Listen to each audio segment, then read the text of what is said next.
Bahkan Allah berjanji dalam Al-Quran, siapa yang belajarnya menggunakan takwa, sekolahnya pakai takwa, ikut sespim pakai takwa, ikut diklat pakai takwa, kuliahnya pakai takwa, turun Quran surah kedua Al-Baqarah di akhir ayat 282, wattaqullah, siapapun yang belajarnya diiringi dengan sifat takwa di dalamnya, wa yu'allimukumullah, maka dengan takwa itu Allah sang pemilik pengetahuan berkenan menambahkan ilmu kepada dirinya.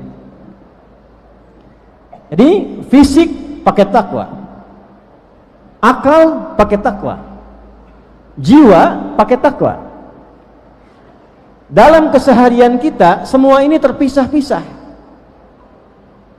Semakin kita bisa kumpulkan, semakin sempurna kemanusiaannya.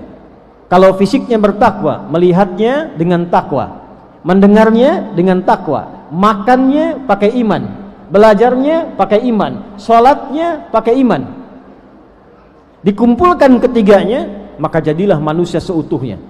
Itulah Khalid bin Walid di bidang kemiliteran, itulah Abu Hurairah yang pernah aktif dalam Kamtibmas, itulah Uthman bin Affan, seorang saudagar yang sukses, itulah Abu Bakar As-Siddiq, seorang birokrat yang sukses, itulah Umar bin Khattab, seorang diplomat yang sukses dengan takwa. Nah, dalam sehari-hari amalan takwa ini terpisah-pisah. Yang sholat belum tentu baca Al-Quran, yang baca Al-Quran sholat belum tentu sedekah. Tapi Allah berikan satu kesempatan, hanya datang sekali saja dalam sebulan, yang kalau tiba waktu itu semua amalan takwa ini dikumpulkan dalam satu waktu, dan dijamin oleh Allah ketika dikerjakan amalan ini bukan sekedar terkumpul semua amal, tapi takwanya saat yang bersamaan meningkat. Maka turunlah di tahun kedua Sya'ban, tahun kedua di bulan Sya'ban, di hari Senin, surah Al-Baqarah, surah yang kedua di ayat 183. Ya ayyuhalladzina amanu kutiba alaikumus siyam kama kutiba alal ladzina min qablikum la'allakum tattaqun. Ya ayyuhalladzina amanu, dibuka dengan iman. Perhatikan ayat yang pertama, Quran surah 7 ayat 96. Walau anna ahlal qura amanu ya ayyuhalladzina amanu. Hei orang-orang yang telah mengaku beriman, yakin dengan Allah, buktikan imanmu kepadaku. Bagaimana caranya ya Allah? Kutiba alaikumus siyam, aku turunkan padamu satu amalan yang mengumpulkan semua amal-amal yang membuat engkau menjadi manusia paripurna. Apa itu ya Allah? As-siyam. Jadi Bapak Ibu, istimewanya puasa ini, amal yang tadinya terpisah-pisah, begitu datang perintah puasa, semua menyatu di waktu yang sama. Saya beri contoh. Dulu sebelum puasa, sholat saja, jangankan yang sunnah, yang fardu terlambat perasaan biasa. Sekarang tiba Ramadan, jangankan yang fardu, terlambat sunnah jadi gelisah. Kalau di Jawa sana, maghrib itu para ibu sudah ke masjid bawa sejadah, mengkapling tempat untuk tarawih. Tarawih hukumnya sunnah. Di luar Ramadan, ada orang minta di depan kita, belum tentu kita beri. Begitu muncul puasa, semua dicari. Yatim sampai dapat 1000. Mana lagi du'afanya, mana lagi yang butuh. Itu puasa. Di luar puasa belum tentu. Baca Quran, jangankan yang suka khataman, yang jarang pegang mushaf, hari pertama Ramadan mushafnya paling besar dan punya program khatam. Dan hebatnya puasa, saat dikerjakan unsur takwa yang kedua mudah. Datang dia, kalau para polisi ini tugas Kamtibmas paling enak saat Ramadan, karena diantara fungsi puasa ada fungsi Kamtibmasnya, mencegah tindakan kriminal sehingga keamanan ketertiban dalam masyarakat itu mudah didapatkan. Orang puasa salah satu fadilahnya adalah mencegah orang berbuat tindakan menyimpang, minimal dilatih dengan takut batal puasanya. Mau bohong puasa, ntar tunggu maghrib akhir, maghrib lupa. Ada orang pemarah pak, marah tiap hari, masuk puasa, buka jam 6:30, jam 6:45 diajak istrinya jalan, diprovokasi oleh tetangga karena tahu pemarah. Bapaknya diam saja, istrinya goda, bapak tumben nggak marah. Beliau jawab, ntar habis maghrib katanya. Ya, tunggu maghrib lupa. Nah, singkatnya Bapak Ibu sekalian, kita berkumpul siang hari ini dalam keadaan sedang berpuasa. Saya mengantarkan saja, nanti para masyayikh berbagi dan banyak ilmu yang insya Allah kita dapatkan. Dalam suasana puasa ini, pastikan dua hal ini kita dapatkan, karena ini tanda ibadah kita diterima oleh Allah Subhanahu wa ta'ala. Satu, meningkat amal soleh kita. Yang kedua, berkurang dan hilang amal salah kita. Yang soleh meningkat, mata melihat yang baik-baik, soleh. Telinga mendengar yang baik, soleh. Lisan bicara yang baik, soleh. Dan berkurang amal salahnya, salah bicara, salah nulis, salah bersikap, salah berfikir, salah bertindak, hilang semua itu, ganti dengan yang saleh, terwujudlah kemudian kebaikan di masyarakat. Itulah tanda pertama puasa kita diterima oleh Allah Subhanahu wa ta'ala. Dan hadiah yang Allah berikan pada orang yang puasa seperti ini, hadiah pertamanya bukan dunia, bukan karir, bukan harta, tapi perhatikan kalimatnya, ghufira lahu ma taqaddama min dzambi. Semua dosa yang pernah dikerjakan selama hidupnya seketika digugurkan oleh Allah Subhanahu wa ta'ala. Man shoma ramadhana imanan wa ihtisaba ghufira lahu ma taqaddama min dzambi. Siapa yang puasanya benar, pakai iman, dia kumpulkan pahalanya, dia tinggalkan amal salahnya, dia kerjakan amal solehnya, kata Allah, saat selesai dia berbuka atau tengah berpuasa, walaupun datang maut menjemputnya, yang pertama Allah berikan kepadanya, digugurkan semua dosa-dosa yang pernah ia kerjakan dalam hidupnya. Itu ada dalam Sahih Al-Bukhari, Kitabul Iman, nomor hadis yang ke-37, riwayat sahabat Abu Hurairah radhiyallahu taala anhu. Saya akhiri dengan mengantarkan untuk mendetilkan itu semua. Apa amalan pokok Ramadan? Ma huwa fadail al-a'mal fi Ramadan? Wa ma hiya mazaya Ramadan? Wa kaifa nahnu na'mal fi hadha ash-shahr al-mubarak? Nu'til fursata للمشايخ الكرام على مدى 7 دقائق لكل واحد منهم أن يعطوا لنا الموعظة حسنة وكذلك التوجيهات المفيدة ونترجم بإذن الله تعالى لكي تكون هذه المعلومة مفهوما فهما كاملا بمسامعنا جميعا. نبدأ بمشيئة الله سبحانه وتعالى بالشيخ الكريم الشيخ الدكتور عبد الله محمد بقلة هذا الوقت عليه فليتفضل. Oh, Majura. Kita berikan kesempatan pada Syekh dulu.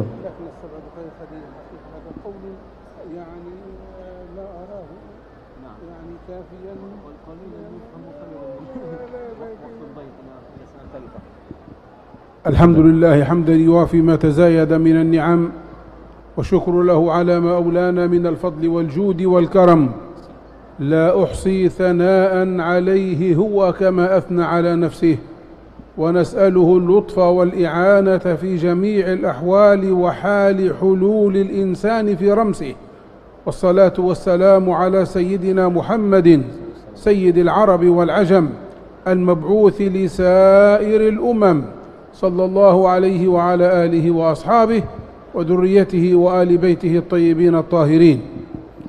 Beliau memuji Allah Subhanahu wa ta'ala, bersalawat pada Rasulullah SAW, dan bermohon dengan salawat itu diberikan percikan cahaya kebaikan pada kita untuk meneladani beliau dan mendapatkan syafaat di akhirat kelak. أنطلق من الحديث الذي رواه ابن خزيمة في صحيحه عن سيدنا سلمان الفارسي رضي الله عنه أنه قال خطبنا رسول الله صلى الله عليه وسلم في آخر يوم من شعبان فقال أيها الناس قد أظلكم شهر عظيم مبارك إلى أن قال فيه النبي صلى الله عليه وسلم وهذا ما سأتناوله من هذا الحديث، وهو شهر المواساة. وقال فيه أيضا: من فطر فيه صائما كان له مثل أجره من غير أن ينقص من أجر الصائم شيء. قيل: وليس كل منا يجد ما يفطر الصائم عليه، فقال: ينال ذلك من فطر صائما على شربة ماء أو مذقة لبن أو تمرة. نعم. Izinkan saya memulai, kata beliau, dengan satu hadis Nabi sallallahu alaihi wasallam yang terdapat dalam Sahih Ibnu Khuzaimah dan juga dikuatkan nanti dalam Sunan At-Tirmidzi, bahwa ketika bulan Sya'ban tiba di tahun kedua Hijrah, Nabi mengumpulkan sahabat dan menyampaikan sebuah khutbah. Kata beliau, duhai para sahabatku, duhai manusia umumnya, telah tiba di hadapan kita bulan penuh kemuliaan, bulan penuh keistimewaan, bulan penuh keagungan. Di antara kemuliaan itu Allah lipat gandakan pahala yang tak ternilai. Di antara amalan yang paling Allah sukai, di antaranya memberikan fasilitas bukaan kepada orang puasa, walaupun hanya dengan seteguk air, yang dengan itu pun Allah berikan kemuliaan yang berlipat ganda. فالحديث روي عن سيدنا سلمان الفارسي، ومعلوم أن سيدنا سلمان الفارسي من بلاد فارس، من بلاد العجم، لكن النبي صلى الله عليه وسلم نسبه إلى آل البيت النبوي نسبة التشريف والتكريم والتبجيل نعم، فقال: سلمان منا آل البيت، ليعلنها في الأمة المحمدية جمعاء أنه لا فضل لعربي على عجمي إلا بالتقوى.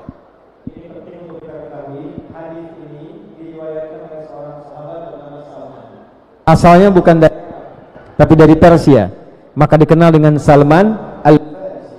Namun demikian, di mana titik penting poinnya? Nabi dalam riwayat memberikan keutamaan pada Salman dengan mengatakan Salman termasuk dari ahli baitku.